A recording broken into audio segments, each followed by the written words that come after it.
அரசு செய்தி தொடர்பாளர்களாக 4 மூத்த ஐஏஎஸ் அதிகாரிகளை நியமித்ததை எதிர்த்த வழக்கு அபராதத்துடன் தள்ளுபடி செய்யப்பட்டுள்ளது. வழக்கை அபராதத்துடன் தள்ளுபடி செய்து சென்னை உயர்நீதிமன்றம் இந்த உத்தரவை பிறப்பித்திருக்கிறது. இதுகுறித்த அண்மைச் செய்தியை தற்போது பார்த்து வருகிறோம். கூடுதல் விவரங்களை செய்தியாளர் சிவகுமார் வழங்கிட கேட்கலாம். சிவகுமார், வணக்கம். அரசுக்கு எதிரான வழக்கு அபராதத்துடன் தள்ளுபடி செய்யப்படுவதாக தற்போது சென்னை உயர்நீதிமன்றம் உத்தரவிட்டிருக்கிறது. இது குறித்தான முழு விவரங்கள் சிவகுமார்.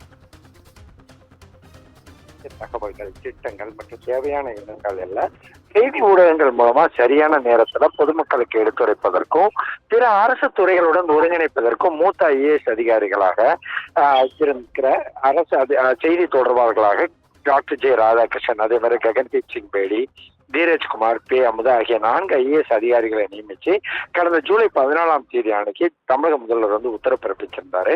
இந்த உத்தரவை எதிர்த்து சென்னையை சேர்ந்த வழக்கறிஞர் சத்யகுமார்ங்கிறவர் சென்னை உயர்நீதிமன்றத்துல பொதுநல வழக்கு ஒன்று தாக்கல் செஞ்சிருந்தாருங்க. அந்த மனுவில் முறையான அரசாணை பிறப்பித்து அரசிதழில் வெளியிடாம உரிய நடைமுறைகளையும் பின்பற்றாம 4 ஐஏஎஸ் அதிகாரிகளை செய்தி தொடர்பாளர்களாக நியமித்தது சட்டப்படி செல்லத்தக்கக்கூடியதில்லை, இதற்கு எந்த சட்டபலமும் இல்லைன்னு குறிப்பிடப்பட்டது. அரசு அதிகாரத்தை பயன்படுத்தி ஆளுங்கட்சிக்கு சாதகமான தகவல்களை வெளியிடக்கூடிய அபாயம் இருக்குதுன்னு தெரிவிச்சிருக்காங்க.